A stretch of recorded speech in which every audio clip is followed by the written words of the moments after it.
Ahí ya estamos grabando. Bueno, ok. Yo tengo a mano el programa, el- las diapositivas que tengo como material de apoyo y el libro, que es el material en el que me voy a basar seguramente para trabajar los puntos, ¿verdad? Eh, lo primero, lo de siempre, ver un poco los conceptos iniciales. Si en algún momento no soy claro en algo, avísenme nomás y vamos a despejar la duda. Lo primero que nos pide el programa es hablar del concepto del hecho jurídico, ¿verdad? Y yo siempre, para ponerlo en términos simples, suelo decir que el hecho jurídico es todo acontecimiento que le importa al derecho. O sea, es todo acontecimiento que es relevante jurídicamente hablando. ¿Y por qué yo digo que es relevante jurídicamente hablando? Porque la norma, ya sea una norma constitucional, una norma legal, le asigna una consecuencia jurídica a ese acontecimiento. Por eso se denomina hecho jurídico. Eh, a ver, ¿qué tipo de consecuencias produce este tipo de acontecimientos, verdad? Que son relevantes jurídicamente hablando. Hablamos del nacimiento, modificación o extinción de derechos, ¿verdad? Y voy con ejemplos simples, ¿verdad? Cuando nosotros hablamos de que una persona nace, cuando nosotros hablamos de que una persona cumple los 18 años, cuando nos referimos respecto de la muerte de una persona, o cuando una persona celebra un contrato de compraventa, o cuando una persona contrae nupcias, ¿qué es eso, verdad? Es un acontecimiento que eventualmente o al que eventualmente la ley le asignó una consecuencia jurídica. Ese es el concepto de hecho jurídico, ¿verdad? En el caso de la muerte, ¿cuál es la consecuencia jurídica?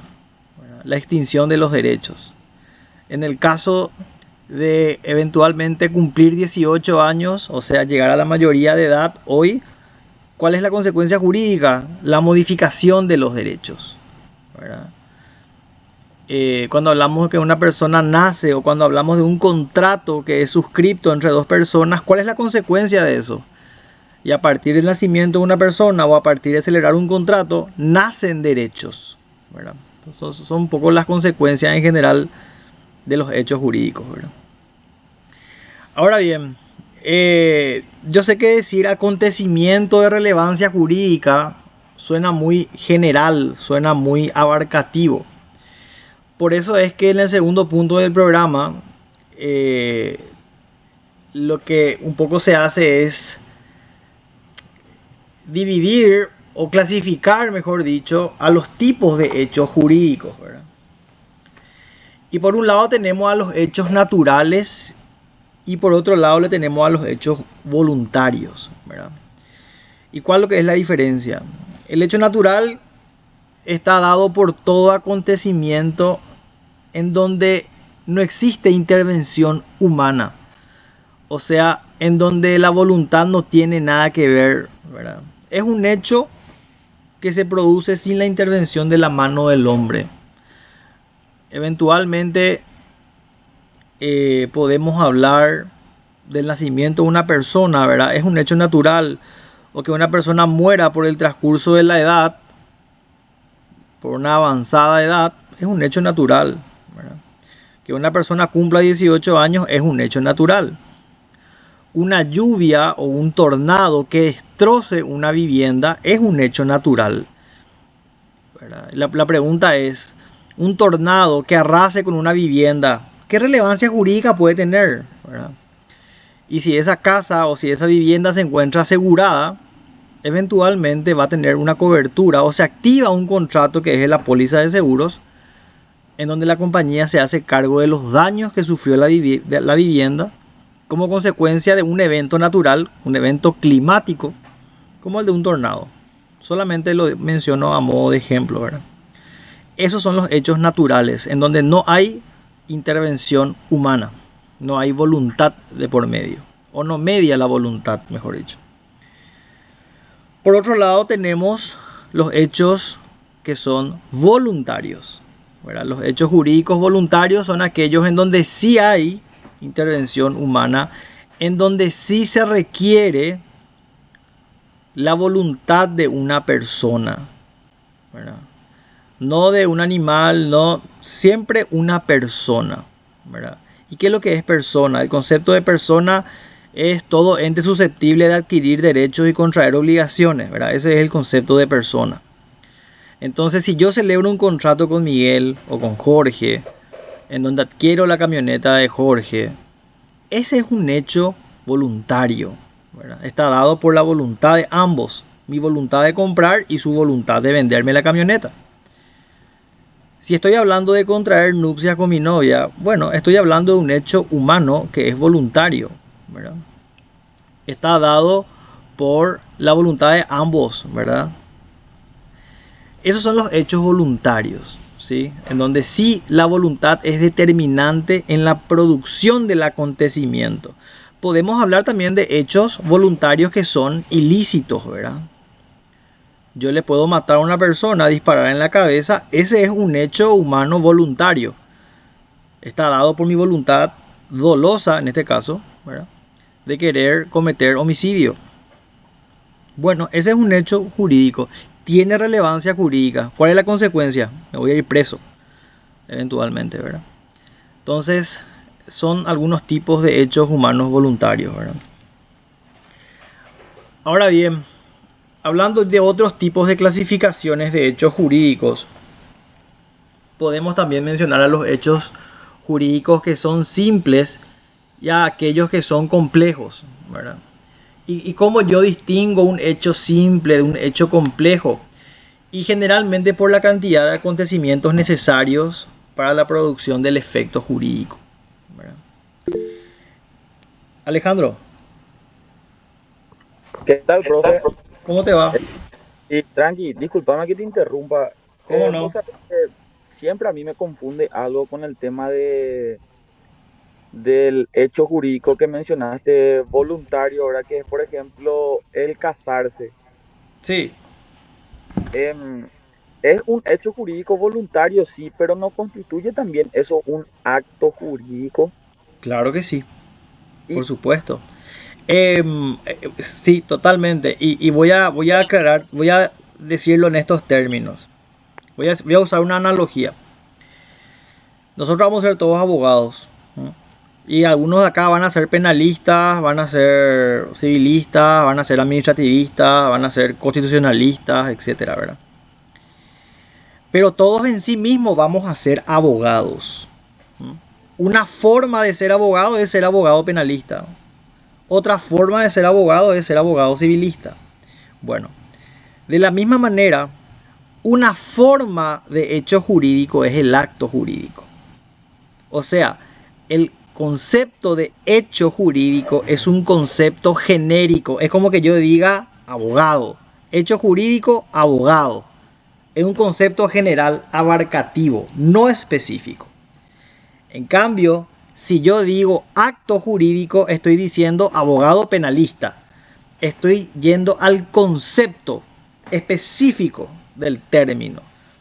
Podemos decir entonces que el hecho jurídico es el concepto genérico y el acto jurídico es un desprendimiento del hecho jurídico y constituye un concepto específico, el acto jurídico, ¿verdad? Eso es muy importante que lo tengan en cuenta, ¿verdad? profe, Porque yo sé que algunas veces uno tiende a decir no son lo mismo. En realidad, todo acto jurídico es un hecho jurídico, porque el acto jurídico es una forma de las tantas de hechos jurídicos. eh, No sé si me entiendo. seguís con eso, Alejandro. Sí, entiendo de tu punto de vista, pero ¿sabes desde qué punto de vista? Ya te digo, por ejemplo, en el Sí. examen nos pueden poner, ¿verdad? ¿Es hecho jurídico o acto jurídico, ¿verdad? Y te ponen ahí casarse. Y capaz esa sea la respuesta correcta, pero yo lo que quiero entender bien es si eso constituyen entonces las dos cosas. No, o sea, el concepto, el acontecimiento de casarse es una forma específica de acto jurídico que es una forma genérica de un hecho jurídico, ¿verdad? Si te pregunta, vamos al caso práctico, te pregunta, contraer matrimonio constituye, dos puntos, hecho jurídico, acto jurídico, simple hecho, hecho natural, vos vas a marcar acto jurídico. Porque vos siempre en el examen tenés que marcar la respuesta, aunque hayan dos respuestas que parezcan correctas, que las son, siempre marcar la respuesta más específica, no la más genérica. Siempre tenés que irte por la respuesta más específica. Si ese suele ser, o si ese es el caso, vas a marcar acto jurídico. Entiendo, profe. Bien, En bien. este Es caso, como que en el... entonces, Sí, sí, lo más específico entonces es lo que más sea un específico. acto. Siempre. En los exámenes siempre se marcan las respuestas más completas y más específicas.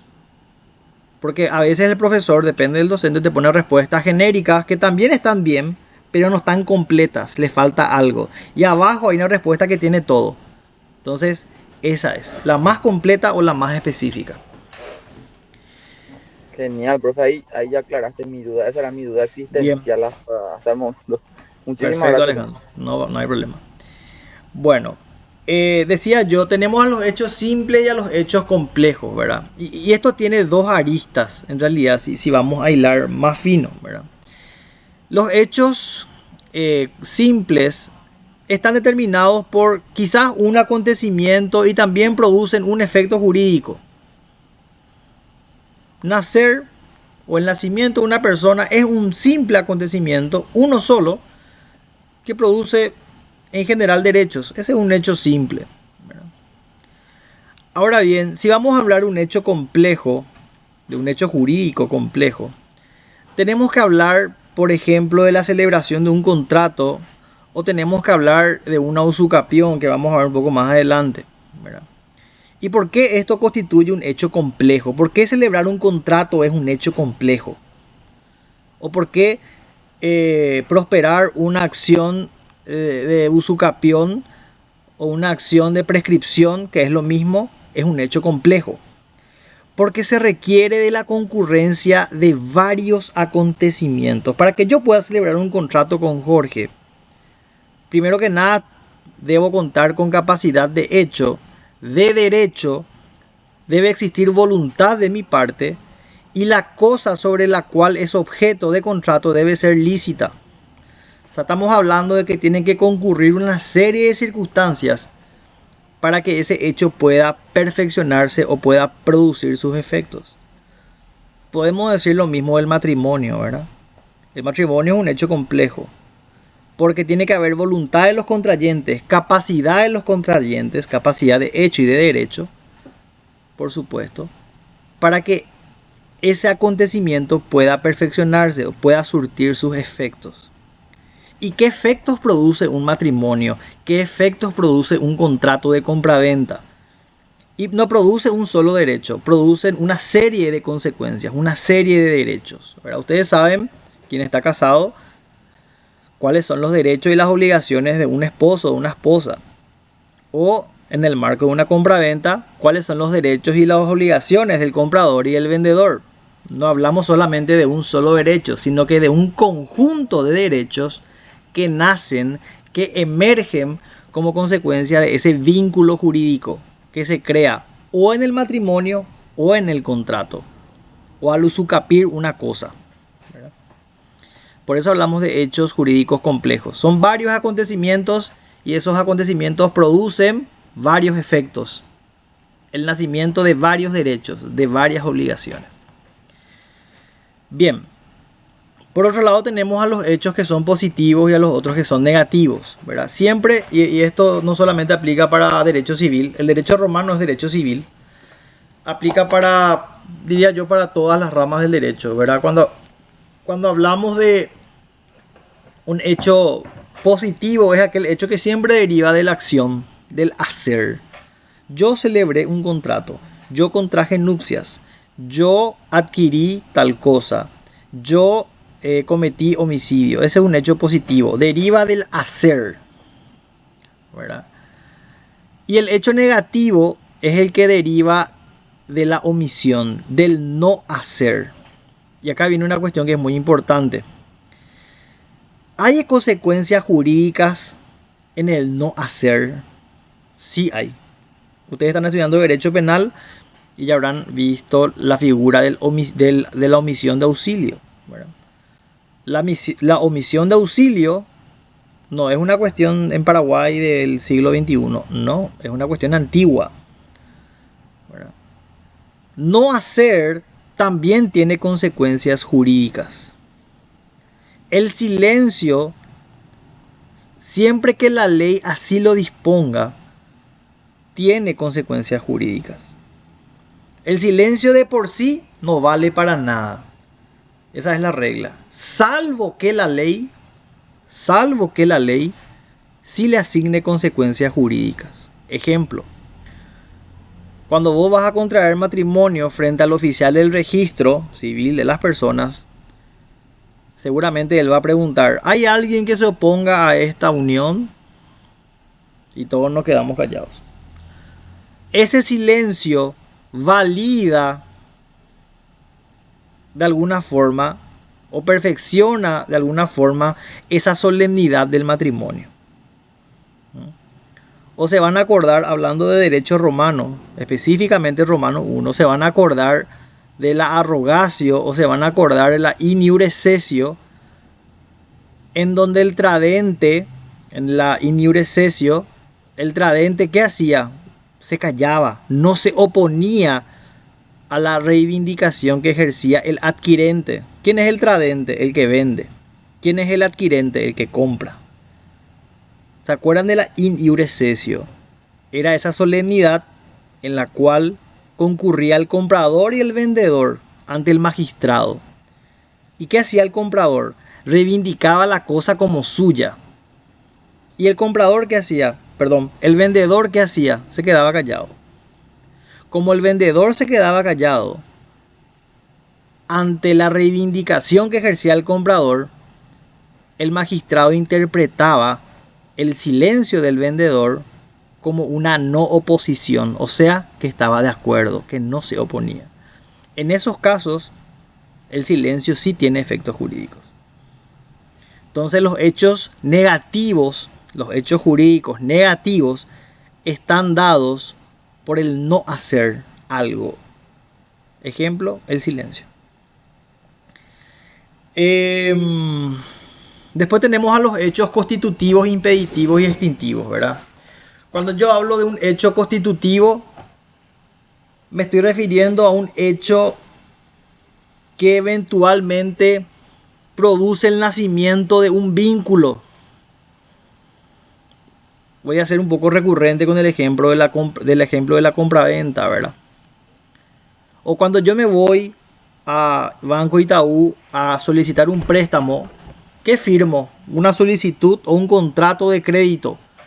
O cuando yo contrato una póliza de seguros, o cuando yo retiro un Kia Picanto en 60 cuotas de 1 millón, firmar el contrato de compra-venta constituye el nacimiento de ese vínculo entre Garden y yo.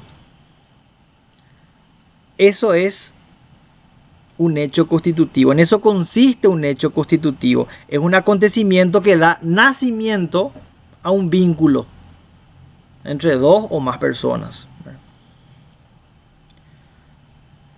Porque por supuesto, al haber firmado el contrato estoy obligado a pagar las 60 cuotas, ¿verdad? Dice Fernando, no, espera que no estoy cambiando el PPT, será, estoy mirando mi programa nomás.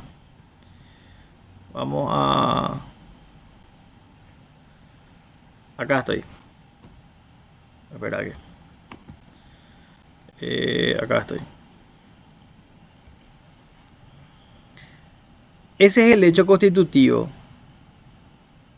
Dice el programa, tiene como consecuencia la adquisición de un derecho subjetivo. Claro, ¿por qué dice eso? Porque cuando yo firmo el contrato con Garden, ¿quién tiene el derecho a reclamar? Garden. Garden tiene derecho, tiene una potestad de ejercer su derecho a reclamarme el pago de las cuotas. Y si Garden me reclama el pago de las cuotas, debe alegar la existencia de un hecho que constituya el nacimiento de esa relación. ¿Y cuál es el documento? El contrato. ¿Sí? Después podemos hablar de los hechos impeditivos. A ver, eh, como su término bien lo dice, ¿verdad? El hecho impeditivo es todo acontecimiento que vaya a obstruir, como dice el material, aquellos que obstan la eficacia de los hechos constitutivos, ¿verdad? Por ejemplo, si yo contrato o si yo adquiero un vehículo con Garden, ¿quién es el único o la única persona jurídica para reclamarme el pago? Garden. Porque él es el acreedor, él es el que tiene el derecho. Si me reclama Automotor, eventualmente yo puedo interponer una acción porque no existe una causa para que Automotor me reclame el pago de una obligación. Porque la obligación o la deuda es con Garden, no con Automotor. Entonces, si recibo yo una intimación de pago por parte de Automotor, ¿qué hago? Interpongo una acción para que esa demanda eventualmente no prospere. Ese es el hecho impeditivo. Impido que el acto que ejercen en contra mía, por ejemplo, surta efectos. Y por último, los hechos jurídicos extintivos. Ya el término lo sugiere. Es el hecho que pone fin a una relación jurídica.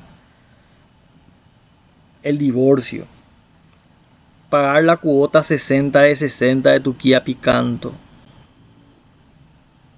Que se muera uno de los esposos. Ese es un hecho extintivo. Ese acontecimiento produce el fin del vínculo jurídico. Ya pagué todo mi cuota 60 de 60. Ya no hay más potestad del acreedor para reclamar nada. Bien. Después dice... Espérame que no sigo en el programa. Efectos jurídicos. A ver, yo decía... ¿Qué es lo que es el efecto jurídico, verdad? El efecto jurídico es la consecuencia. ¿Qué consecuencia le asigna a la ley? Perdón, ¿qué consecuencia le asigna la ley a un acontecimiento? El cumplir 18 años, ¿qué consecuencia jurídica tiene? Soy una persona hábil para celebrar contratos. Soy una persona penalmente responsable y personalmente responsable. Ya puedo contraer matrimonio. Esos son los efectos o las consecuencias jurídicas del acontecimiento de cumplir 18 años. Esos son los efectos jurídicos. Entonces, conceptualmente, el efecto jurídico es la consecuencia de un hecho. ¿Y cuáles son las consecuencias más comunes de un hecho jurídico? El nacimiento de derechos, la modificación de derechos y la extinción de derechos.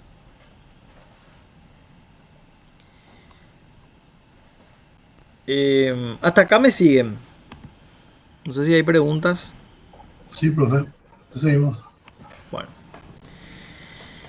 Y acá otra vez hablamos del concepto de hecho jurídico, ¿verdad? Esto ya es importante que lo tengan bien fijo, ¿verdad?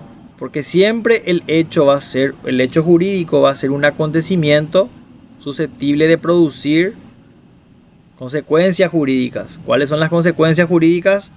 Adquisición, modificación, eventualmente o extinción de derechos. También podemos hablar de derechos y obligaciones. No está mal tampoco, está bien. Ese es el hecho jurídico. ¿Y qué es lo que es la situación jurídica? ¿Verdad? A diferencia del hecho jurídico, la situación jurídica es ese conglomerado o conjunto de derechos que tengo yo dependiendo de, por ejemplo, mi estado civil, mi edad o mi situación psicofísica, ¿verdad? Si yo soy un menor de edad, o sea, tengo 10 años, ¿cuál es mi situación jurídica? La de un incapaz de hecho. una persona no hábil para celebrar contratos. No puedo votar, no puedo contraer nupcias, no puedo trabajar. Esa es mi situación jurídica propia de tener 10 años, ¿verdad? ¿Cuál es mi situación jurídica hoy yo soltero? Me puedo casar con 34 años, puedo votar, puedo celebrar un contrato laboral. O sea, la situación jurídica es el conjunto de derechos y obligaciones, por supuesto, que la ley asigna en función a tu condición, ya sea por edad, en Roma, por tu sexo o por tu situación psicofísica. Un loco, un demente, eventualmente, es un incapaz absoluto de hecho, en Roma y hoy. Una persona que no tiene todos sus jugadores en la cancha, o sea, que está loca, por decirlo así, ¿verdad? No puede celebrar contratos. Si lo celebra, esos contratos son nulos. ¿Por qué? Porque no existe capacidad. Una de las partes que celebró el contrato no es capaz, jurídicamente hablando. Y en tercer lugar tenemos a la relación jurídica. Esto es mucho más sencillo. La relación jurídica es un vínculo, por supuesto, entre dos o más personas. Si Fernando, Miguel y yo queremos poner una lomitería, ¿qué tenemos que hacer? Asociarnos, ¿verdad? Constituimos una sociedad entre Miguel, Fernando y yo. ¿A qué da nacimiento ese contrato de sociedad? Porque la sociedad es una forma de contrato. Un vínculo entre Miguel, Fernando y yo, en donde yo tengo obligaciones, Fernando y Miguel también. Seguramente Miguel pone la plata, Fernando pone el trabajo y yo pongo el carrito para vender el lomito, ¿verdad? Entonces ese vínculo que existe entre nosotros es al que vamos a denominar relación jurídica. Bien.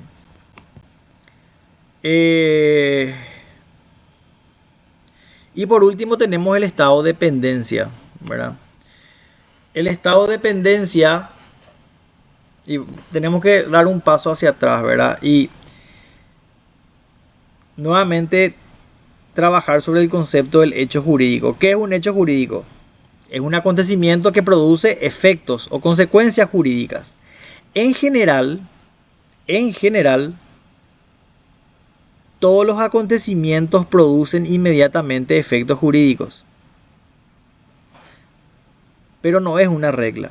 En el derecho no existen absolutos.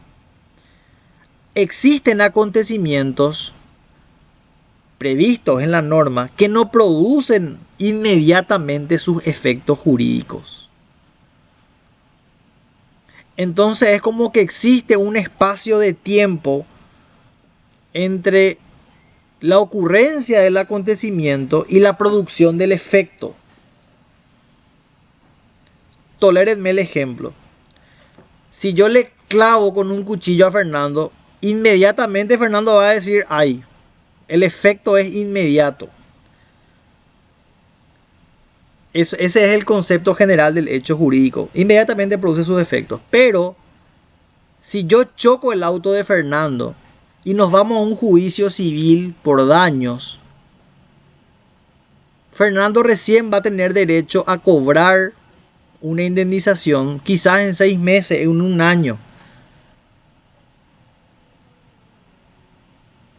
Y ese espacio de tiempo que existe entre el accidente, el choque y la orden del juez para que yo indemnice a Fernando, ese espacio de tiempo que hay entre estos dos momentos es a lo que vamos a denominar estado de pendencia. Es cuando el efecto está pendiente. Se produjo el acontecimiento, pero aún no se produjo el efecto. El efecto está pendiente de ocurrir. A ese espacio de tiempo se le denomina estado de pendencia. Bien. Hasta ahí, ¿qué tal? ¿Me siguen? ¿Preguntas, dudas? Sí, profe. ¿Sí? Buenísimo. Bueno, vamos a avanzar con la segunda unidad. vamos a hablar de el acto jurídico. Lo primero que nos pide el programa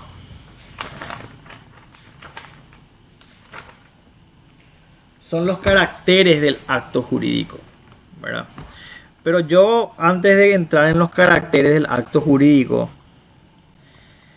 quiero definirle primero al acto jurídico. Esto es muy importante. Y tomo la duda de Alejandro de hace rato, ¿verdad? ¿Cómo yo diferencio un hecho de un acto jurídico? Y yo les contesto, no se esfuercen por diferenciar. Solamente comprendan que el acto jurídico es un desprendimiento, es una forma de hecho jurídico. Así como el penalista es una forma de abogado, el acto jurídico es una forma de hecho jurídico. El concepto de acto jurídico se desprende, el concepto específico de acto jurídico se desprende del concepto genérico de hecho jurídico. Eso es muy importante que lo tengan en consideración. Entonces, ¿qué es el acto jurídico?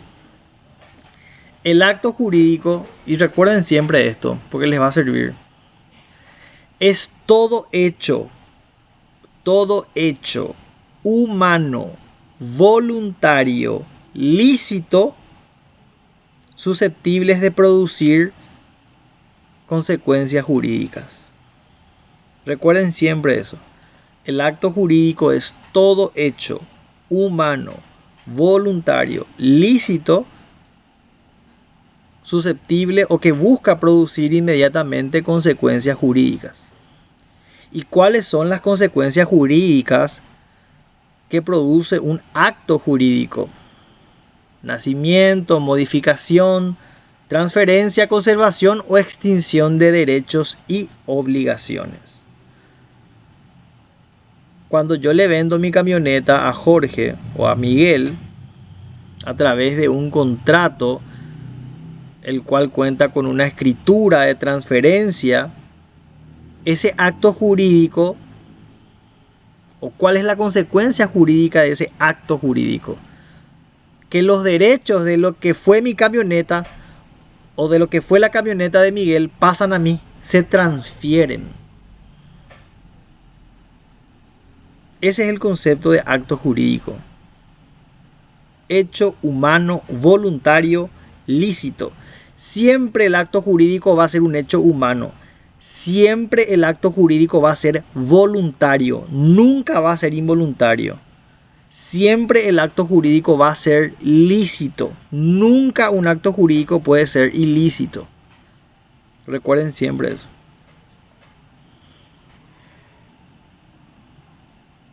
Ahora sí. Vamos a los caracteres del acto. ¿Cuáles son las características de un acto jurídico, verdad? Y lo primero que yo decía son voluntarios. Están dados por la voluntad humana. Son lícitos. Nunca son ilícitos. Jamás de los jamases. Siempre son lícitos. ¿Y cuál es la consecuencia de un acto jurídico? Producir efectos. Esa es la consecuencia natural. Ese es el fin de un acto jurídico. ¿Para qué yo contraigo nupcias? ¿Para qué yo voy a adoptar? ¿Para qué yo voy a comprar algo? Porque quiero constituir derechos sobre esa cosa si es que estoy comprando algo. O porque quiero constituir un vínculo con esa persona si es que me quiero casar. Ese es el fin inmediato de un acto jurídico. Producir efectos.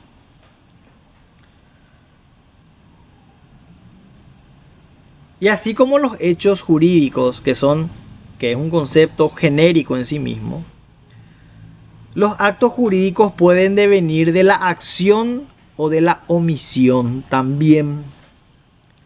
Voy a poner un ejemplo. Cuando a quien no le pasó, ¿verdad? Que levante la mano a quien no le llegó una notificación para ir a reconocer su firma porque no pagó su cuenta y porque se le ejecutó un pagaré. ¿Y qué hacemos nosotros? obviamente no nos vamos, ¿verdad? La mayoría no se va. Te llega una cédula de notificación. Preséntese dentro de las 72 horas para reconocer su firma. Y no pagaste pues tu deuda. Tenés que ir a reconocer tu firma. Vos no te vas. ¿Cuál es la consecuencia jurídica de no irte a reconocer tu firma? La aceptación. Si no te vas a reconocer tu firma, o sea, si guardas silencio, la consecuencia jurídica es que estás reconociendo y aceptando que esa es tu firma. Entonces, los actos jurídicos también pueden estar constituidos por omisiones. Y por supuesto, los actos jurídicos en general están constituidos por acciones. Acciones como, por ejemplo, adquirir un vehículo, o contraer matrimonio, o usucapir una cosa, o adoptar. Son todas conductas positivas, acciones. Ese es otro de los caracteres del acto jurídico. Y por supuesto, los actos jurídicos solamente tienen relevancia en el ámbito del derecho privado. Muchas veces, y habrán escuchado muchas veces el término, él es un instituto del derecho, dicen, ¿verdad? ¿Y qué es lo que es un instituto? Es una figura jurídica. Es como que yo les diga, el triple es una figura jurídica propia del básquetbol. La tarjeta roja es una figura jurídica, es una figura propia del fútbol, ¿verdad? Bueno, de la misma manera, el acto jurídico es una figura, es un instituto propio del derecho privado. No existe acto jurídico en el derecho penal. Existe en el derecho privado, en el derecho civil. Bien.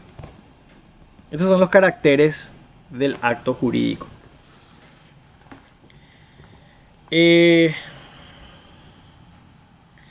La autonomía de la voluntad. A ver, esto es muy importante. Y hay que... A ver un poco en el PPT que hay.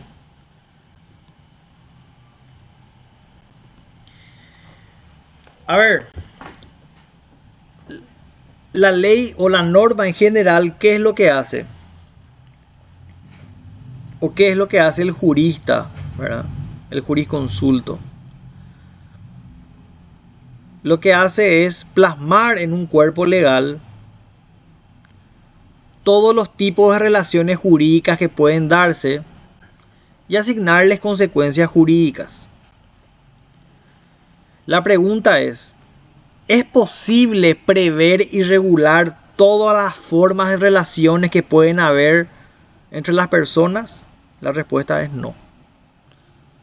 Es un problema. No se puede regular todo. Es imposible. La conducta humana es muy diversa. Las posibilidades son infinitas. Entonces, la doctrina encontró una solución. ¿Y cuál es esa solución? Dotarle a la voluntad de autonomía jurídica. ¿Qué quiere decir eso? Que todo acto que yo celebre voluntariamente con otra persona, ya sea física o jurídica, siempre y cuando no esté en contra de la ley, está permitido. Constituye en sí mismo un acto jurídico. Por eso dice en el material, es imposible regular todas las situaciones que pueden plantearse en las relaciones humanas. Por lo tanto, la ley concede a las personas el poder de regular por sí mismos sus intereses. O sea, a partir de la institución de la autonomía, de la voluntad, yo puedo regular las relaciones jurídicas con otras personas, que somos por supuesto privados, de la manera en que nosotros convengamos. De la forma en que nosotros querramos, siempre y cuando no vayamos en contra de la ley. Por eso ven contratos multimillonarios de fútbol que se cierran firmando una servilleta. Porque lo único que basta para celebrar un contrato es la voluntad de las partes. Eso es lo importante. Por eso hablamos de que la voluntad, por eso hablamos de que la voluntad es autónoma, forma ley para las partes. Hay algo que se denomina principio de la relatividad de los actos jurídicos. ¿Y qué quiere decir eso? Que los actos jurídicos solamente surten efecto entre las partes. Si yo celebro un contrato entre Jorge y yo, ambos celebramos un contrato, ese contrato surte efectos para nosotros nomás. Ese es el principio de relatividad de los actos jurídicos. Los actos jurídicos solamente producen efectos para las partes y entre las partes.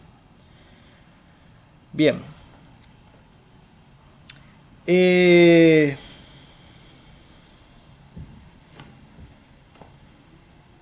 Y como decía, ¿cuál es el límite de la autonomía de la voluntad? ¿O cuál es el alcance?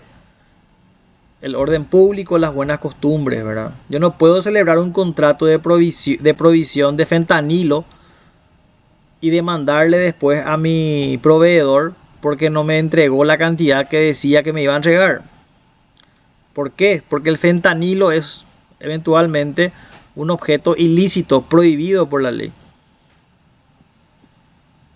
Entonces no estamos hablando de un acto jurídico, estamos hablando de un hecho ilícito en ese caso.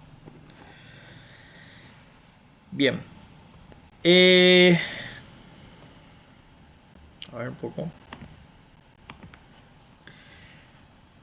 Clasificación de los actos jurídicos. Esto es muy importante. Pero antes de entrar ahí, casi me olvidé. Esto suele ser tema de examen. ¿Cuáles son? Okay, yo decía la autonomía de la voluntad, la autonomía de la voluntad. ¿Y qué es lo que es la autonomía de la voluntad?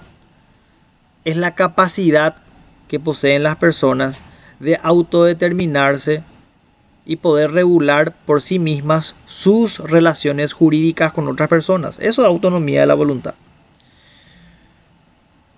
La voluntad está compuesta por 3 elementos internos. Podés plantear como una suerte de suma aritmética. O sea, si vos sumás el discernimiento, la intención y la libertad, si vos sumás esos 3 elementos, vas a tener como resultado la voluntad. Entonces, los elementos que constituyen, los elementos internos que constituyen la voluntad, son el discernimiento, la intención y la libertad. Eso es muy importante que lo tengan en cuenta.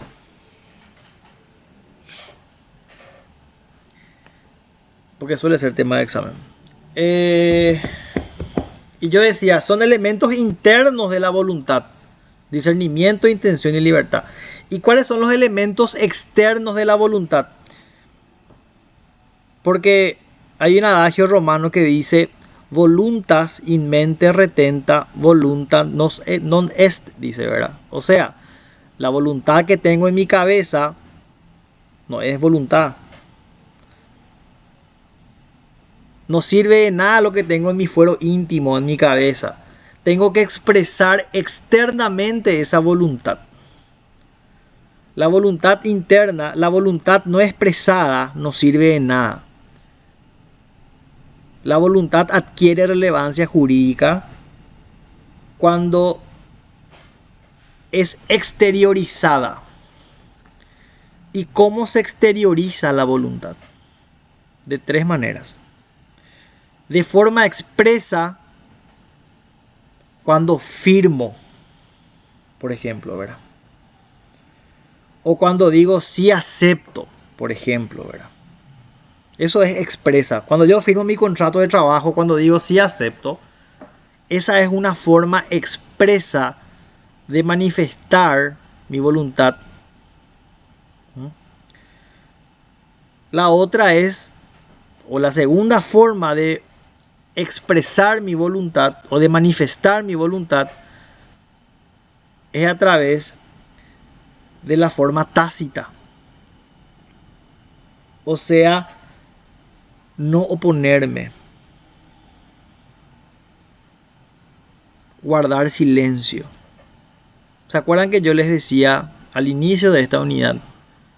Las omisiones también pueden constituir actos jurídicos. Entonces, guardar silencio constituye un acto jurídico tácito. Es una forma tácita de expresar o de manifestar tu voluntad. Y la tercera, que es la formal. Hay actos que están... Esto es muy importante mencionarlo, ¿verdad? Hay actos que están reglados. Van a estudiar más adelante en la carrera la figura de los contratos nominados y los contratos innominados. Vamos a hablar también nosotros de eso en Romanos 2. ¿Y por qué hablamos de contratos nominados o innominados? Los contratos nominados son aquellos contratos que están mencionados y regulados por la ley. En Roma ya sucedía esto. Existían ciertos tipos de contratos o ciertas formalidades que ya estaban regladas en la ley. Pero había otras que no. A los contratos que estaban reglados en la ley se les denomina contratos nominados. A los contratos que no poseen una forma específica en la ley se les denomina contratos innominados. ¿Por qué es importante esto? Porque hay una forma de manifestar la voluntad que establece ya la ley. Por ejemplo, si yo quiero celebrar un contrato de transferencia de inmueble hoy, lo puedo hacer por un contrato privado o por una servilleta que firmo con el comprador. No puedo. ¿Por qué? Porque la ley me exige una formalidad, la cual es concurrir ante un escribano, escriturar ese contrato y registrar ese contrato en el registro público de la propiedad. Ahí recién, cumplida esa formalidad, puede decirse que el acto jurídico se perfeccionó y produce sus efectos. ¿Cuál es el efecto? La transmisión de derechos del vendedor hacia el comprador. O sea, la ley te dice, tenés que hacer así. Si vos te vas a votar, existe una formalidad establecida en la ley para ejercer el voto. Si vos no cumplís con esa formalidad, ese voto es nulo. Por eso hablamos de que existen los actos o existen una forma de exteriorizar la voluntad que es formal, está establecida en la ley. Bien, ahora sí, vamos a hablar de los actos jurídicos según su estructura.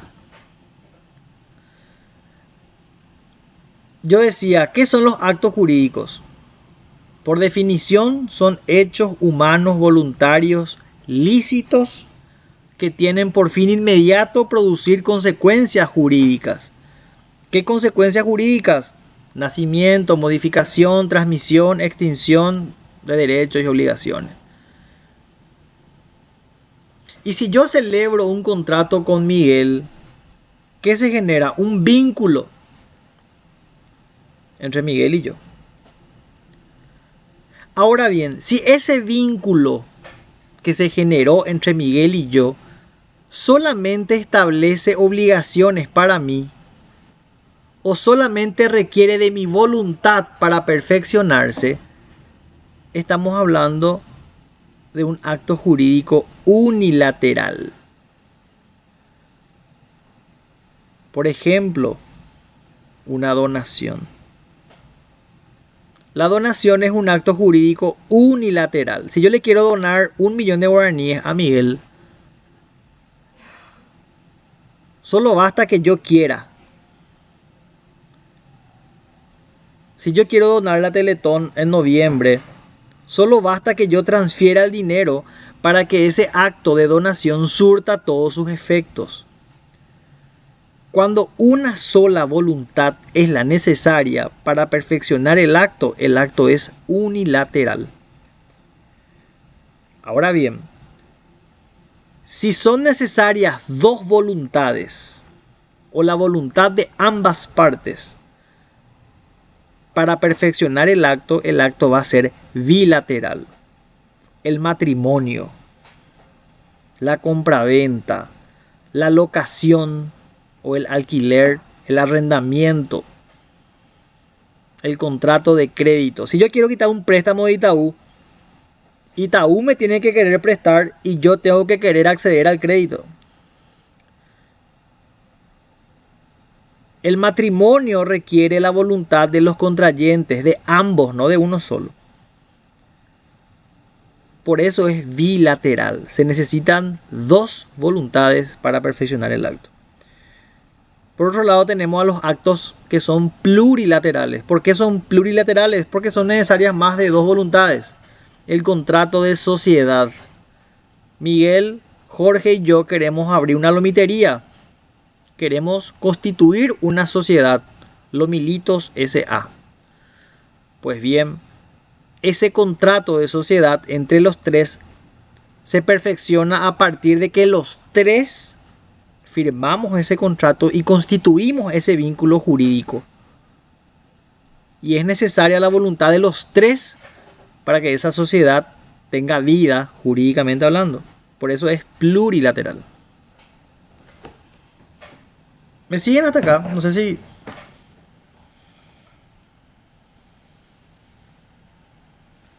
me van siguiendo en el viaje.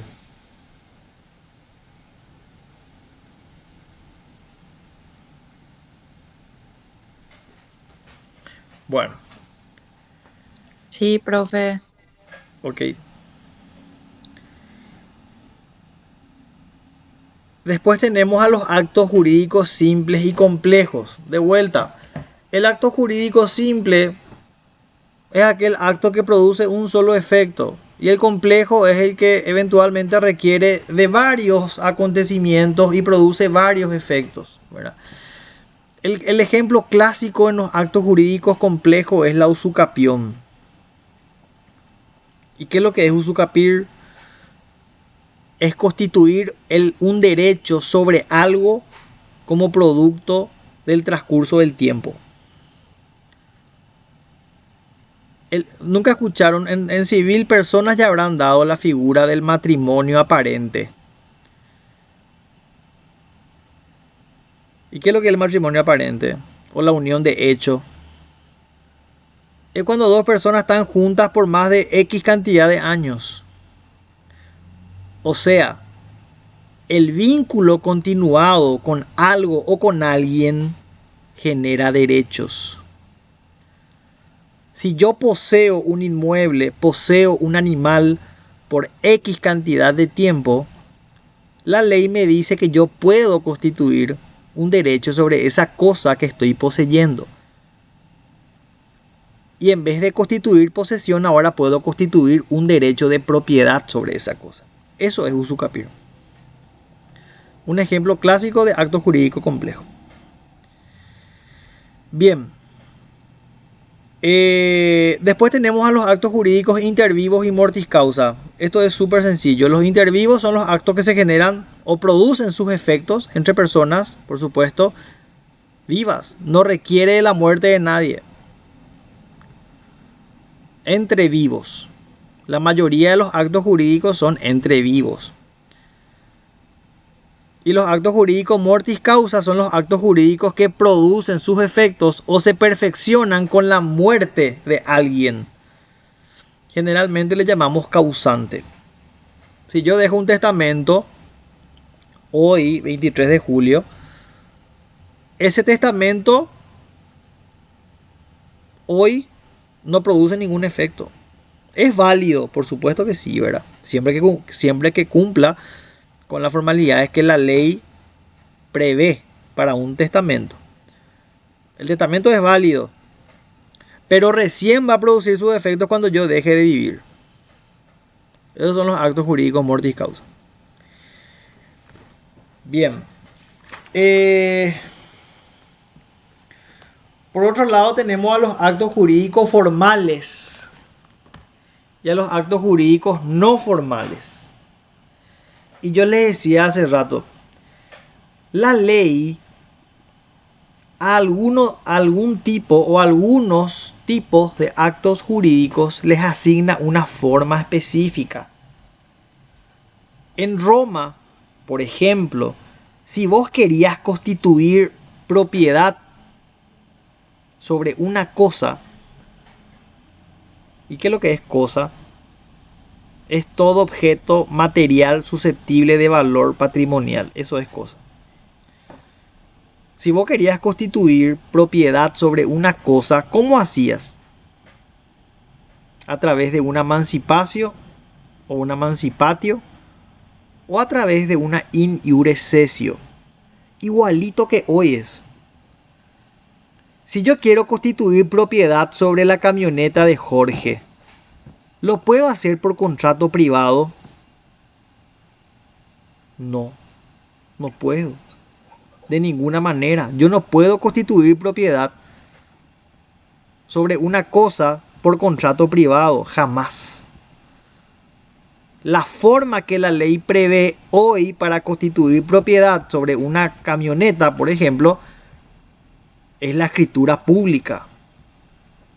Esa es la formalidad hoy. En Roma se llamaba mancipatio o in iure cessio. Hoy se llama escritura pública. Esos son los actos jurídicos formales, los que están sujetos a una forma establecida en la ley.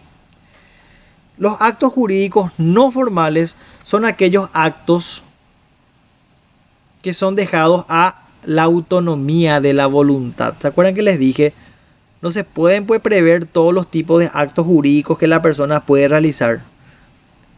Entonces aparece el instituto de la autonomía de la voluntad como una solución en la cual la voluntad entre las partes forma ley para ellas mismas. Ese contrato de alquiler que yo suscribí con mi inquilina forma ley para ella y para mí. Surte efecto entre nosotros. Nosotros podemos hacer ese contrato como nosotros querramos, con las cláusulas y condiciones que nosotros creamos conveniente incluir, siempre y cuando ambos estemos de acuerdo, ¿verdad? Esos son los contratos o los actos jurídicos no formales, aquellos actos que no están sujetos a una forma específica, sino que están sujetos o dados solamente a la autonomía de la voluntad de las partes. Por otra parte, tienen a los actos jurídicos causados. Y yo siempre digo, cada vez que entro en este tema, siempre digo que la causa es una cuestión muy compleja, ¿verdad? Que hay que leerla mucho para poder entender. La causa fue un problema en la Edad Media. ¿Y qué es lo que es la causa? La causa es uno de los elementos esenciales del acto jurídico. Vamos a llegar enseguida ahí, ¿verdad? El acto jurídico o todo acto jurídico siempre contiene 4 elementos esenciales. Seguro que ya lo saben, pero lo voy a decir. Capacidad, voluntad, objeto y causa. Son los 4 elementos esenciales del acto jurídico. Pero ocurre que cuando el Imperio Romano en el 476 después de Cristo cae el Imperio Romano de Occidente, se genera toda una controversia respecto de lo necesaria que es la causa dentro o como elemento de los actos jurídicos. ¿Y qué es lo que es la causa? Conceptualmente hablando, es una suerte de motivación. Es una suerte de motivación de las partes. ¿Por qué yo celebro un contrato de compraventa con Jorge? ¿Cuál es la causa? Porque quiero constituir propiedad sobre su camioneta.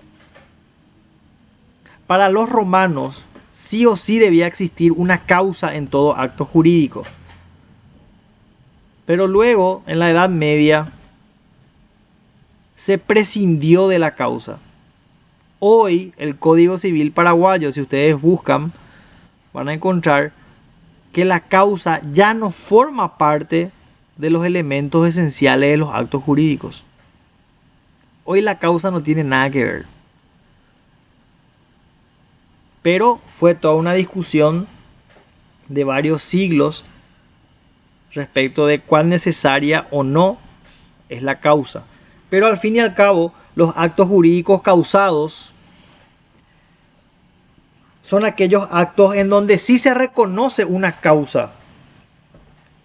¿Por qué yo quiero celebrar o contraer nupcias con mi cónyuge? Porque hay afecto maritalis, hay amor. Esa es la causa. ¿Por qué yo quiero adoptar en Roma? ¿Cuál es la causa? Porque quiero dejar descendencia masculina. Quiero transmitir mis derechos a una cabeza masculina. Esa es la causa por la cual voy a adoptar, por ejemplo. La adopción es una forma de acto jurídico. Por otro lado están los actos jurídicos abstractos. ¿Y por qué son abstractos? Porque no hay causa. No existe una causa, una motivación. Vos le preguntás a un comerciante, ¿por qué compra y vende? Es parte de su actividad. Como dice esa china del meme, no hay por qué. No hay causa. Es parte de su actividad profesional. La actividad mercantil hizo notar que la causa no es necesaria como elemento esencial de los actos jurídicos. Entonces los actos jurídicos abstractos son aquellos actos donde no existe una causa aparente, no hay. Eso es importante que lo tengan en cuenta.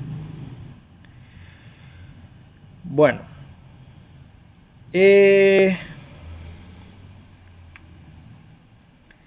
Después tenemos a los actos jurídicos onerosos y gratuitos. A ver, ¿por qué decimos que un acto jurídico es oneroso?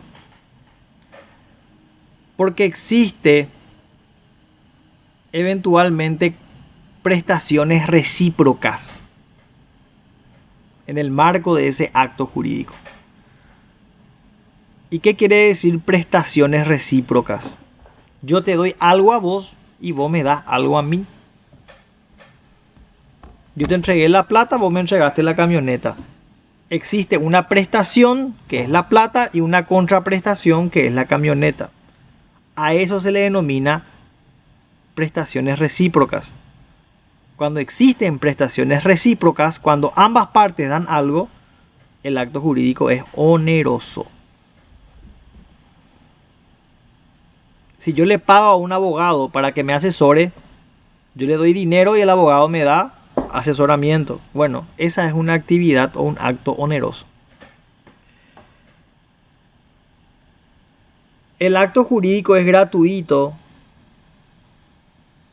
porque solamente una de las partes es la que brinda u otorga una prestación.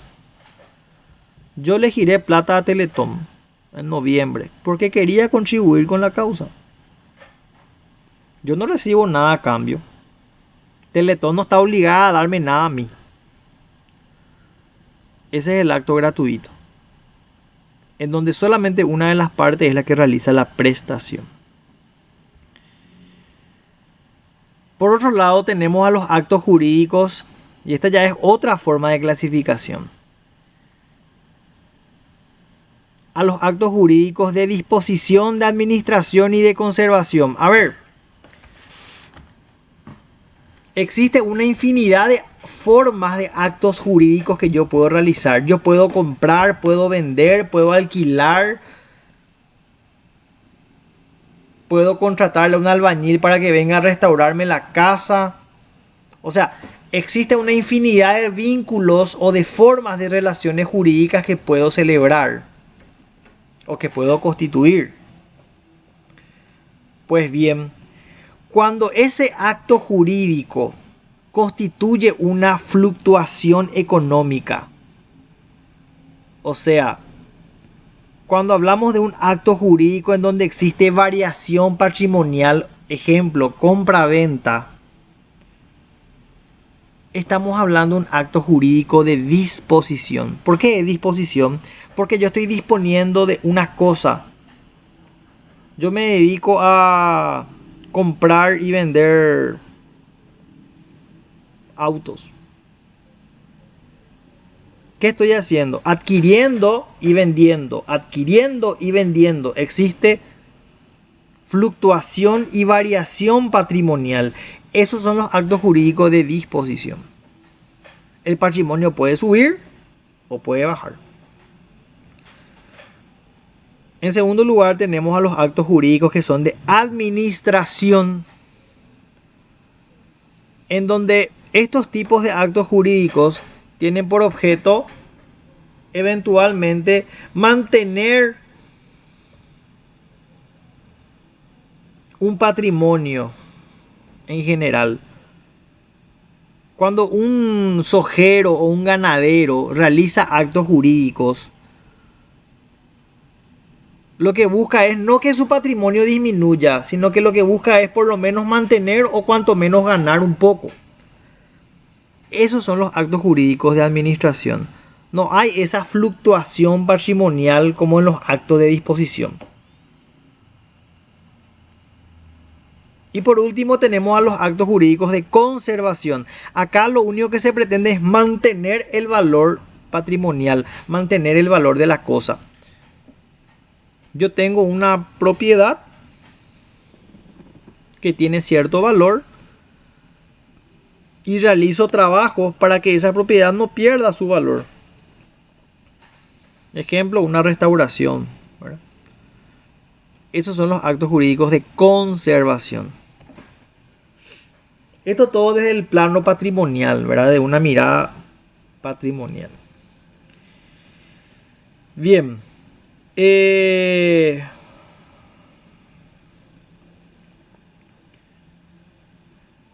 Por otro lado tenemos a los actos jurídicos que son aleatorios, a los que son conmutativos. Esto es muy importante. Cuando un acto jurídico es conmutativo, cuando ya se establecen las obligaciones para las partes, cuando en el contrato o en el acto jurídico se establecen cuáles son los derechos y las obligaciones de las partes. Cuando yo celebro matrimonio o cuando yo adquiero un vehículo o contrato un crédito o arriendo un inmueble o contrato una póliza de seguros. Vamos a quitar la póliza de seguro. Cuando arriendo un inmueble, cuando contrato un crédito, cuando me caso, cuando compro una camioneta, en el contrato ya están estipuladas o están estipulados los derechos y obligaciones para las partes. El comprador se obliga a pagar la suma. El vendedor se obliga a entregar la cosa. El no pago faculta al vendedor a reclamar tal cosa. Ya están establecidos los derechos y obligaciones para las partes. Esos son los actos jurídicos eventualmente conmutativos. Las prestaciones en general son equivalentes. Existe una cierta equivalencia respecto de lo que doy con respecto a lo que recibo. Entrego 150 millones, recibo una Hilux. Hay una equivalencia. Por otro lado tenemos a los actos jurídicos que son aleatorios. El alea es la suerte. Alea es un término, creo que es griego, de la cultura helénica, para mencionar o para describir a la suerte. Cuando vos jugás binguito los domingos, ¿cuánto te costó el cartón? 10.000, 20.000. Y comprar el cartón de binguito supone ya un derecho para adquirir 1.500 millones del pozo. No. ¿Qué tiene que ocurrir para que yo pueda acceder a ese pozo? Tienen que cantarse las 15 bolillas. Y ese es el alea. Esa es la suerte. Eventualmente los contratos aleatorios son los contratos que están sometidos a una condición que son eventos futuros inciertos. Como por ejemplo, ganar binguito. Si salen los 12 números del cartón, Talismán está obligado a pagarte 1.500 millones. Si no, perdiste tu 10.000. Lo mismo ocurre en el casino. Cuando vos entras al casino, metés la monedita o jugás blackjack o jugás póker, apostás 5.000 y podés ganar 5 millones. Cuando vos jugás apostala, metés un 15.000 y si se dan ciertos resultados podés ganar 1.000.000. Esos son formas de contratos aleatorios. Las prestaciones no son proporcionadas. Yo puse 10.000 y puedo ganar 1.000.000. Compré un cartón de 20.000 y puedo ganar 500 millones. No existe una proporción entre la prestación y la contraprestación. Esos son los contratos aleatorios o los actos jurídicos aleatorios.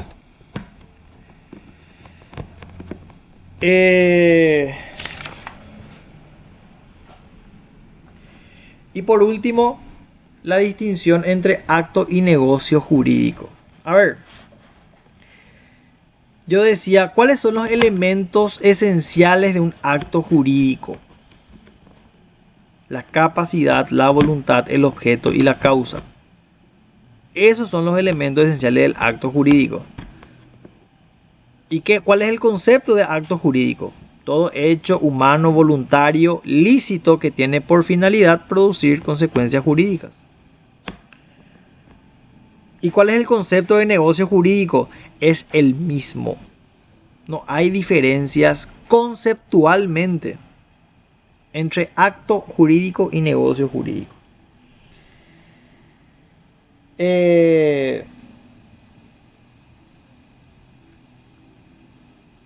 ¿Cómo yo lo distinguiría?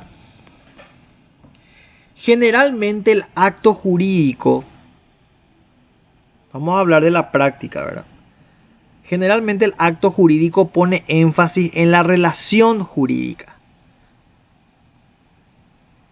Y el negocio jurídico pone énfasis en la finalidad del acto jurídico.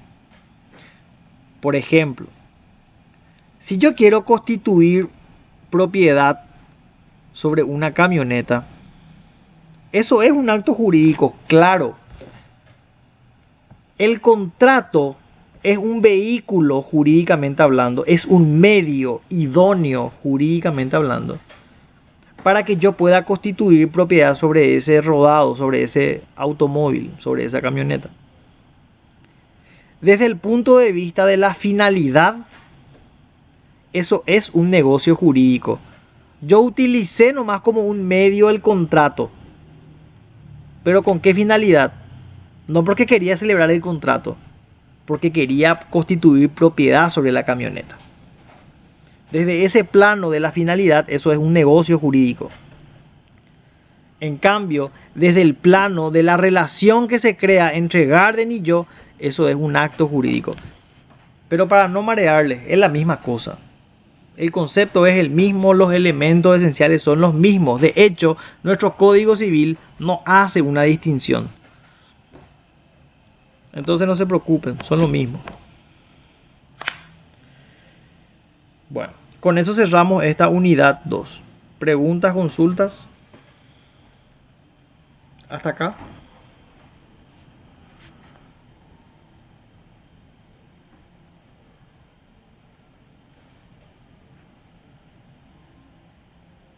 ¿No? Bueno.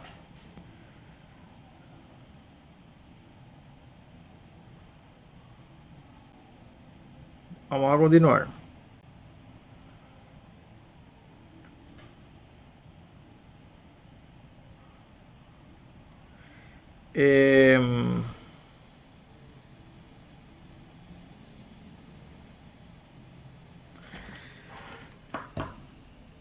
Mi BBT. Tienes razón, che. Lo que pasa es que yo tengo mi programa acá a mano y me olvido del PPT.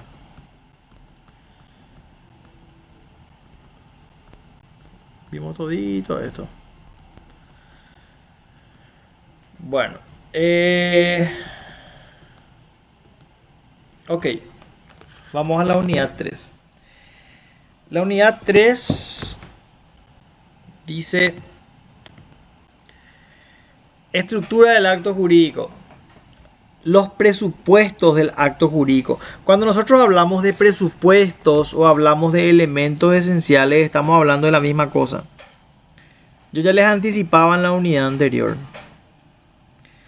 ¿Cuáles son los elementos esenciales o cuáles son los presupuestos o cuáles son los ingredientes de un acto jurídico? Sí o sí debe el acto jurídico contemplar la existencia de estos 4 elementos. Si falta uno, eso no es acto jurídico. Tiene que siempre existir capacidad de los sujetos, un objeto que sea lícito, posible, determinado. Debe existir voluntad, por supuesto, y una causa. Les reitero, estos son los elementos esenciales del acto jurídico en la doctrina romanista, en la doctrina romana, del derecho antiguo. Hoy ya no es así, pero esta es la base.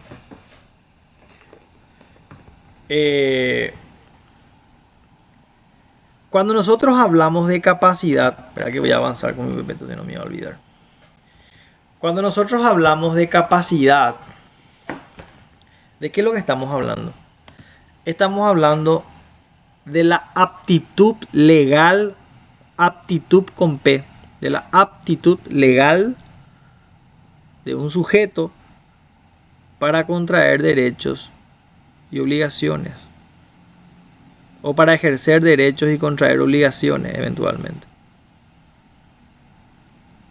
La pregunta es, en Roma, ¿cuáles eran los requisitos para poder determinar que una persona es plenamente capaz? Son 3. La persona debía de ser libre, romana y sui iuris.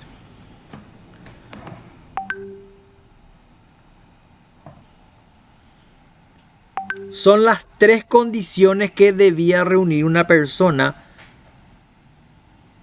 para poder determinar que es plenamente capaz. Libre, romana y sui iuris. En Roma la libertad era un derecho que se podía perder. Hoy es inconcebible esto, ¿verdad? Porque hay derecho humano y toda esa onda.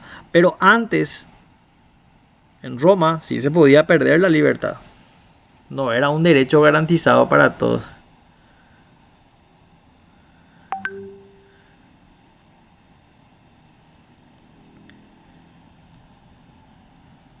Ser ciudadano romano es la segunda condición para ser una persona plenamente capaz o gozar de la plena capacidad.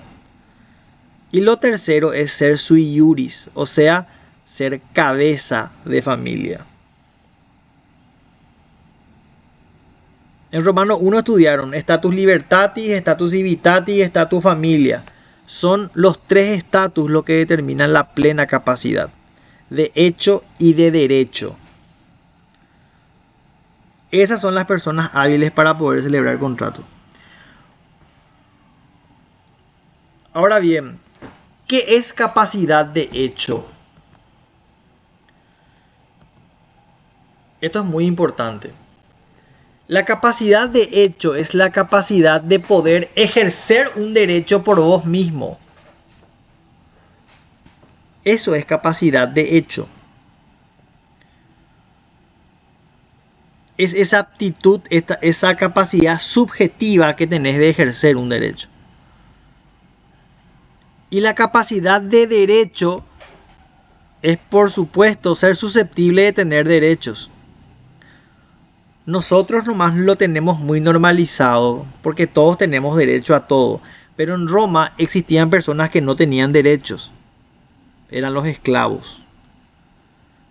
no tenían o no gozaban de la capacidad de derecho. Eran incapaces absolutos de hecho y de derecho. Eso es muy importante.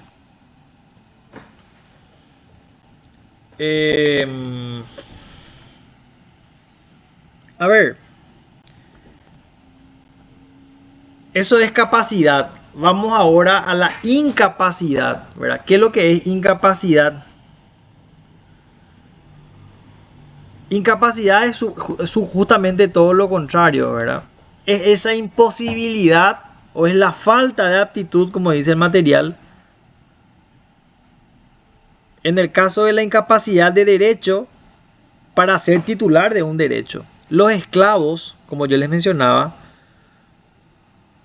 no eran luego considerados personas, eran considerados objetos. Una cosa eran. Los esclavos, como no tenían el status libertatis, que es el derecho más importante, no tenían derechos. Por lo tanto, no podían ser sujetos del derecho.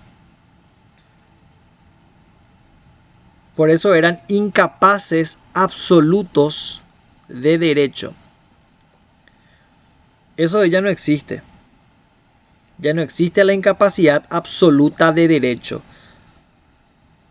Eventualmente lo que sí existe es la incapacidad relativa de derecho. Hoy. Y en Roma también, por supuesto.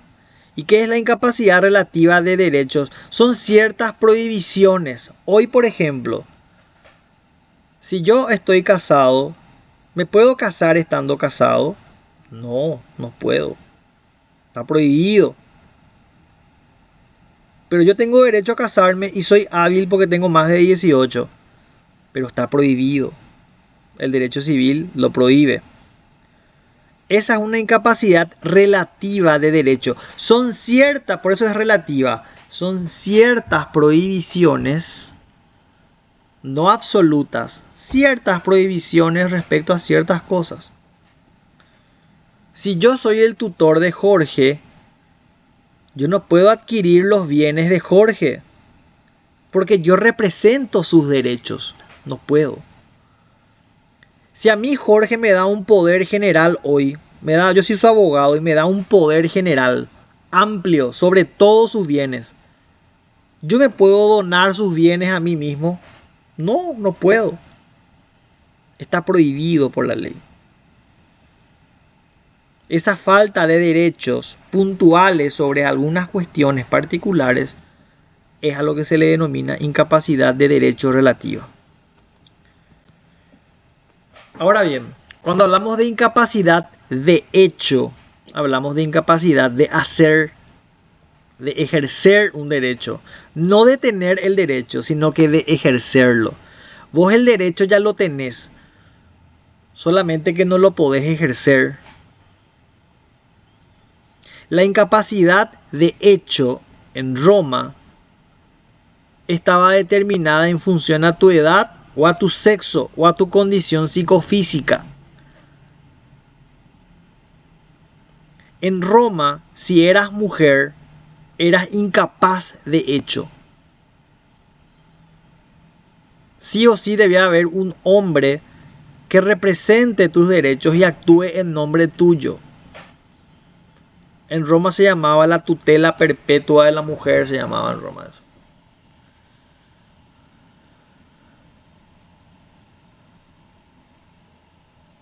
Es la incapacidad en razón del sexo.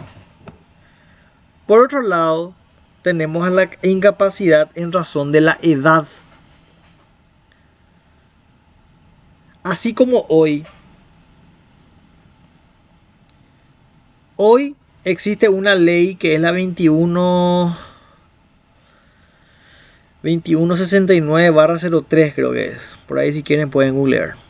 Creo que es la 2169/03.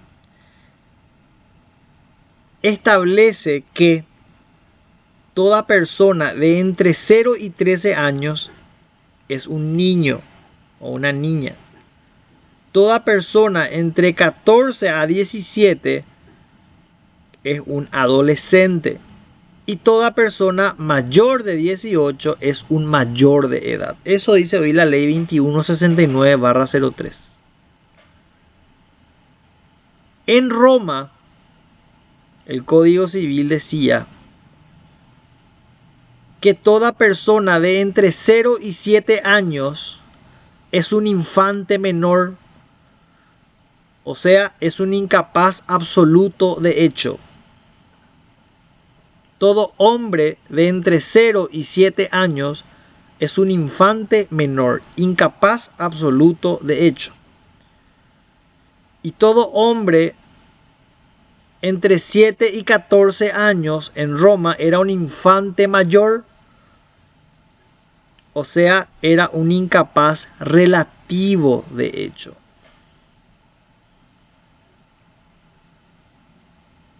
¿Por qué es relativo?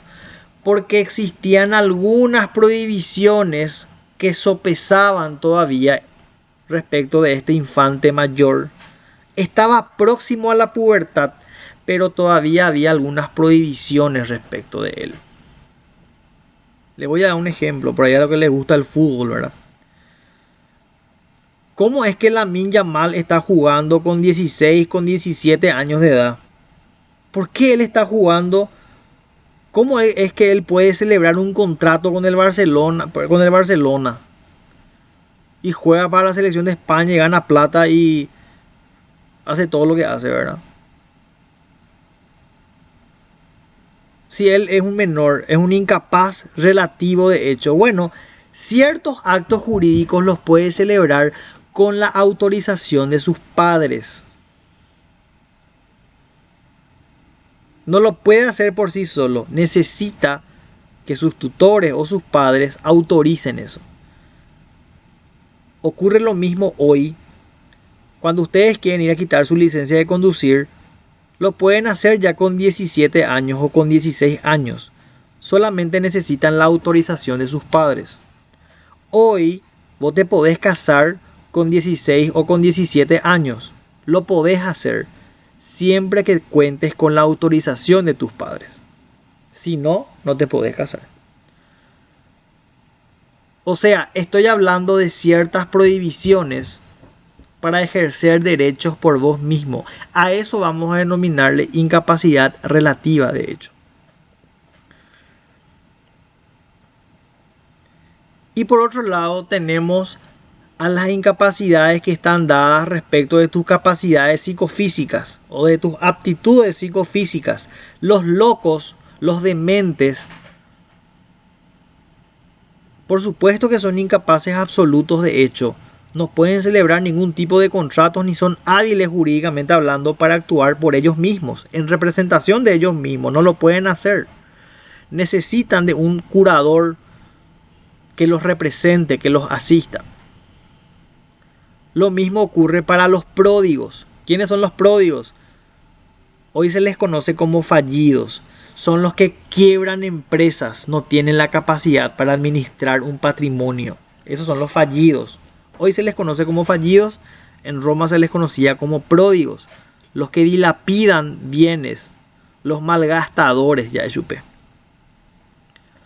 Estas personas no pueden ser nombradas tutores o curadores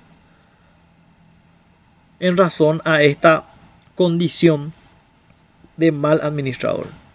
O sea, son incapaces relativos de hecho. Con respecto a ese tipo de actos no pueden ser nombrados tutores o curadores. Esa es la incapacidad relativa de hecho.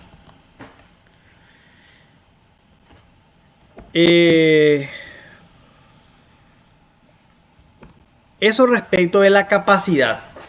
La capacidad, como yo les decía, primer elemento esencial de los actos jurídicos. Para que una persona sea hábil en Roma y pueda celebrar actos jurídicos de manera válida, debe de contar con los 3 estatus.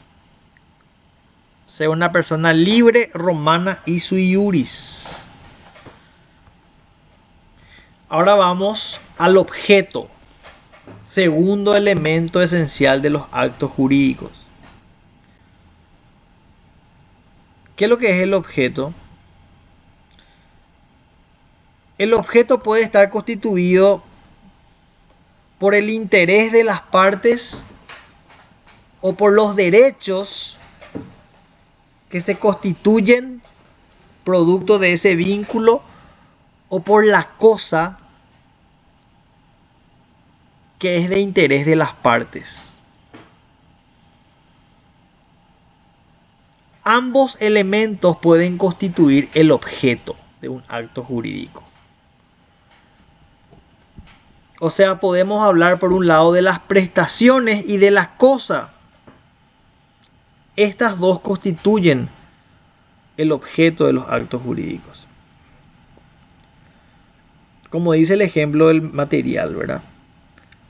En una compraventa, el objeto es la camioneta, sí, pero también son los derechos que yo puedo ejercer sobre esa camioneta, parte del objeto de ese acto jurídico. Podemos decir que existe una suerte de objeto material, que es la camioneta, y por otro lado existe una suerte de objeto inmaterial, que son los derechos o también obligaciones que se constituyen como consecuencia de ese vínculo que existe entre las partes. Esto es súper importante. ¿Cuáles son los caracteres del objeto? El objeto siempre tiene que ser lícito. ¿Y qué quiere decir esto? Que tiene que estar, o mejor dicho, no debe estar prohibido por la ley. ¿Se acuerdan que en Romano 1 ustedes estudiaron en la unidad 14? Estudiaron los tipos de cosa. Ustedes decían, ¿qué es la cosa? Objeto material susceptible de valor patrimonial o susceptible de valoración patrimonial. Y existen distintos tipos de cosas. Si la cosa no era susceptible de apropiación privada, ¿cómo se le denominaba? Res extra patrimonium. Ejemplo, el Panteón de los Héroes, el Palacio de López, la Catedral Metropolitana, la Plaza de los Héroes, la Plaza de Armas, la Plaza Uruguaya, no son susceptibles de apropiación privada. Por mucho dinero que yo tenga, no puedo constituir propiedad sobre la costanera de Asunción, porque esa cosa es una res extra patrimonium, está fuera de lo comerciable, no es susceptible de apropiación privada. Y por otro lado tenemos a la res in patrimonium, que sí son las cosas susceptibles de apropiación privada. Una camioneta, un celular, una casa, ganado, etc. La ley sí permite que yo ejerza propiedad sobre la res in comercio. Entonces la primera condición del objeto es que sea lícito. Lo segundo, que sea posible. Yo no puedo comprar un planeta porque sencillamente existe una imposibilidad material. No se puede comprar una estrella. No se puede. No se puede usucapir la luna. No se puede.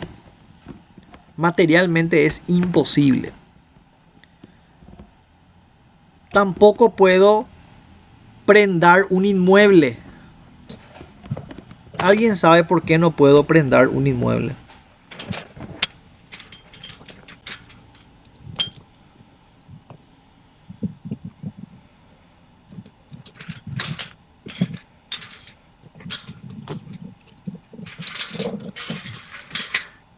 No saben, a nadie se le ocurre una idea. ¿Por qué no se puede prendar un inmueble?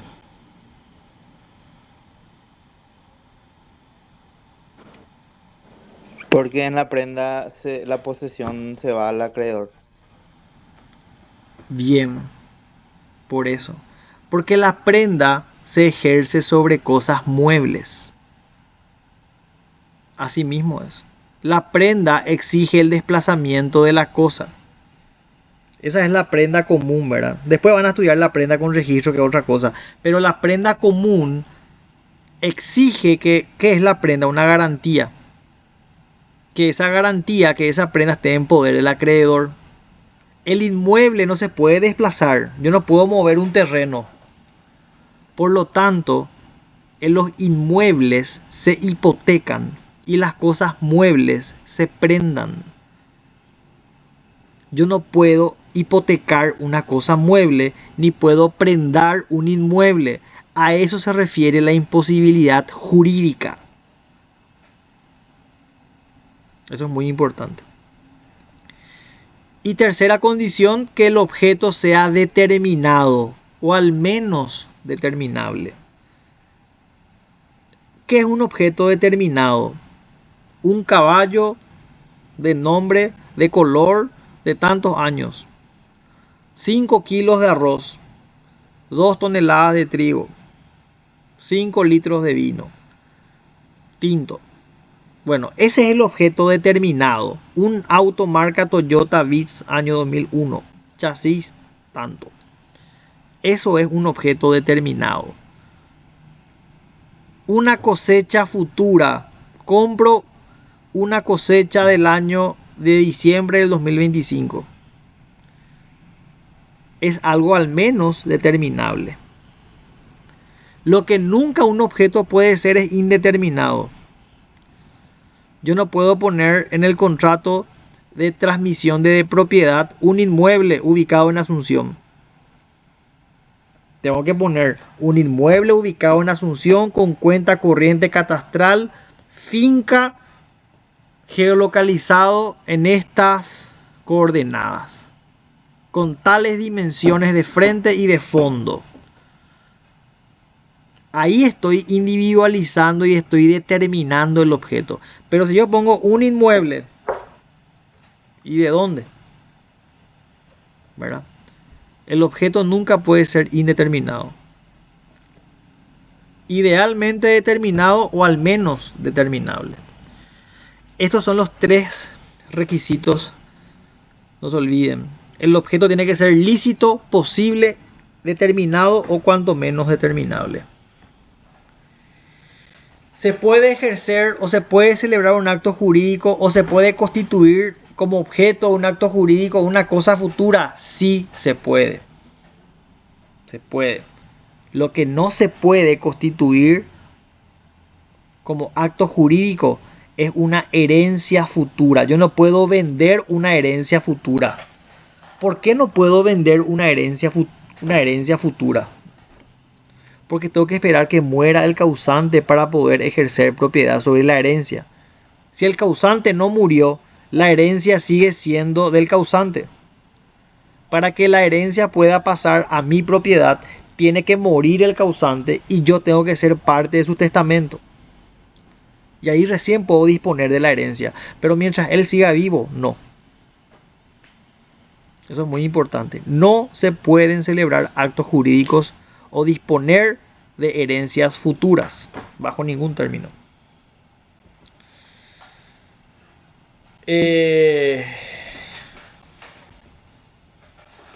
Tercer elemento de los actos jurídicos, la voluntad.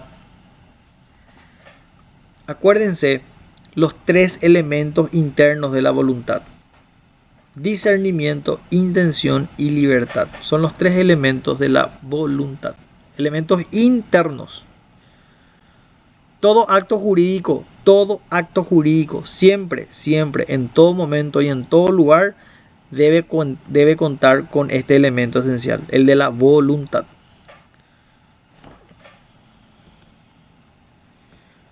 Esto es lo que yo decía hace rato, ¿verdad? Voluntas in mente retenta, voluntas non est. La voluntad que está en tu cabeza no sirve para nada. La voluntad debe ser exteriorizada a través o de una forma expresa o de forma tácita o por signos inequívocos seguramente, ¿verdad? Pero siempre la voluntad hay que expresarla firmando un documento diciendo sí acepto o guardando silencio, no oponiéndose. Siempre la voluntad debe de expresarse externamente. ¿Qué es lo que está acá, verdad? Forma de manifestación de la voluntad. Verbal, sí acepto. Escrita, cuando firmo. Por signos inequívocos en una subasta. Quien alguna vez participó de un remate público o de una subasta pública sabe que eventualmente tiene que levantar la manito o el cartelito en signo de que está pujando para adquirir la cosa. ¿Quién da más? ¿Quién da más? Dice el martillero. Bueno, yo levanto la mano. Eso significa que estoy pujando por la oferta. Esos son los signos inequívocos. Son 3 formas de expresión positiva. La tácita, que es el silencio. Y también por hecho material consumado. Esto también se da de esa manera. A ver. Dice, esto es cotidiano. Por ejemplo, quien tiene una despensa o un supermercado sabe que todos los días le recibe al panadero, al coca-colero, al que trae la verdura, la fruta. Bueno, el tipo ya sabe que tiene que entrar y bajar la fruta y poner la gaseosa dentro del bicicooler. Ese es el hecho consumado. Si la persona no se opone, esa ya es una manifestación de voluntad, ¿verdad? Porque está dado por una conducta habitual, ¿verdad? El tipo siempre baja el pan a las 7 de la mañana y pone dentro de la góndola y me deja la factura. Si yo no le digo nada, quiere decir que estoy de acuerdo. Ese es el hecho material consumado. Yo les decía, esto es importante, respecto de la manifestación tácita. Siempre en el derecho van a encontrar una regla y una excepción. Siempre. O por lo menos en la mayoría de los casos. La regla es que el silencio no tiene valor jurídico. La excepción dice que sí lo tiene en cuanto la ley le asigne un valor jurídico. Cuando alguno de ustedes le solicitó a su profesor la revisión de su examen y el profesor no respondió, ¿cuál es la consecuencia jurídica de esa no respuesta, de ese silencio del profesor? Que se te acrediten los puntos. O eventualmente que se vaya a denegar tu solicitud. Ese silencio puede significar sí o puede significar no. Es lo que se denomina aceptación ficta o denegatoria ficta. Denegatoria o aceptación de hecho se llama. Si no te dijo nada, quiere decir que sí o que no. Depende. Depende de lo que dice la ley. Si la ley dice que el silencio significa sí, entonces si no te respondió, quiere decir que te da los puntos. Si la norma dice que el silencio significa no, no hace falta que te responda con una nota diciendo que no. Su silencio ya significa no.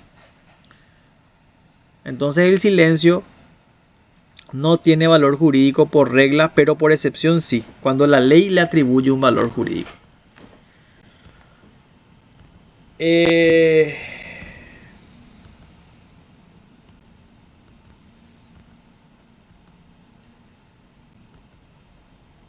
La causa. Este es el cuarto elemento de los actos jurídicos en Roma. En Roma, quizá me estoy adelantando 10 unidades por ahí, ¿verdad? Pero en Roma existían 4 fuentes clásicas de las obligaciones. Los contratos, los cuasicontratos y los delitos y los cuasidelitos. Son las 4 fuentes clásicas de las obligaciones. Y los romanos decían que la obligación tenía causas. Tenía 4 causas, decía. Y justamente esas 4 causas son los contratos, cuasicontratos, delitos y cuasidelitos. O sea, que el hecho generador de una obligación está dado por estas 4 causas, por estas 4 fuentes. Lo mismo ocurre en el acto jurídico, ¿verdad? El acto jurídico, o existían dos tipos de actos jurídicos, ¿verdad? Los actos jurídicos formales y los no formales. En los actos jurídicos formales, la causa era la forma o la solemnidad. O sea, en los actos jurídicos formales como la esponsio, la stipulatio, la fideipromisio, la fideiusio, el acto se perfeccionaba por el solo hecho de cumplir con la solemnidad. ¿Y en qué consistía la solemnidad? En pronunciar las palabras solemnes. Esponde tal cosa, espondeo tal cosa. Entonces, cuando el acto es formal, la causa de la eficacia del acto no es la voluntad, es la formalidad. Eso es muy importante que lo tengan en cuenta. La formalidad puede constituir la causa de los actos jurídicos, siempre en los actos jurídicos formales o en los actos jurídicos solemnes. Bien.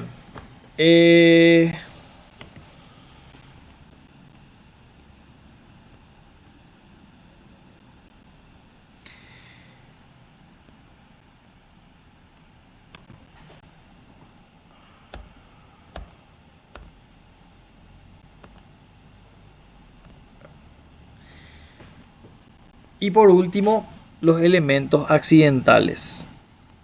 A ver,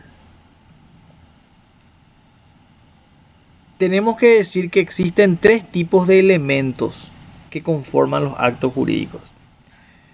Por un lado están los elementos esenciales, que ustedes ya saben: capacidad, voluntad, objeto y causa. Por otro lado, cuentan también los actos jurídicos con elementos naturales. Vamos a hablar en otra unidad seguramente de los vicios redivitorios y de la garantía de evicción. Vamos a hablar en su momento de eso. Esos son elementos naturales. Y por último, los actos jurídicos también cuentan con elementos que son accidentales. ¿Y por qué son accidentales? Porque son elementos que se pueden incorporar o no, depende de las partes, si lo quieren hacer, ¿verdad? Se pueden incorporar o no a un acto jurídico. La condición, el término o el modo, o cargo también se le conoce. ¿Y qué es lo que es la condición? La condición es un evento futuro incierto. Si yo le digo, bueno, si Olimpia gana el domingo, voy a hacer una donación de 1 millón de guaraníes a la facultad. Que Olimpia gane el domingo es incierto. Yo no sé si va a ganar o no va a ganar. Pero si gana, me veo obligado a donar 1 millón de guaraníes a la facultad. Ese es un ejemplo clásico de una condición. Es un evento futuro incierto al cual se le asigna una consecuencia jurídica. Si se cumple la condición, se produce el efecto jurídico. En segundo lugar, le tenemos al plazo o al término. También es un evento futuro. Pero en este caso no hay incertidumbre. Sabemos que va a llegar. El 30 de julio tengo que pagar mi cuota de mi préstamo de Itaú. Yo sé que va a llegar. El 1 de cada mes vence mi factura de la ANDE. Ese es un ejemplo clásico del plazo o el término. Firmaste un pagaré a 30 días. Bueno, el evento futuro se cumple, se cumplen los efectos o se producen los efectos jurídicos. Y el cargo o el modo es el gravamen o es la carga que soporta el beneficiario de una liberalidad. O sea, si yo decido hoy donar 1.500 pupitres a la facultad, puedo establecer en el marco de esa donación que la facultad erija en mi nombre una placa conmemorativa en agradecimiento a mi donación. La facultad en este caso es la beneficiaria del acto de liberalidad que está constituido por la donación de los 1500 pupitres. Entonces es la facultad la que está, entre comillas, obligada a erigir una placa conmemorativa en mi nombre como agradecimiento. Ese es el modo o cargo. En Roma, los emperadores, los cónsules, los grandes generales hacían grandes donaciones a Roma y Roma se los devolvía construyéndole estatuas o monumentos. Lo que hace hoy, ¿qué hace hoy Taiwán? ¿Qué hace hoy Itaipú?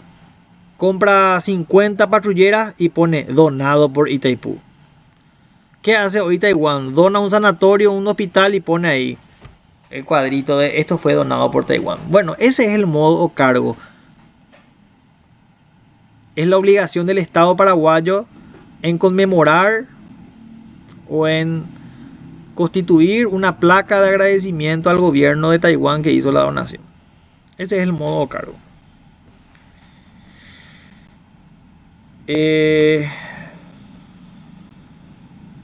Bien.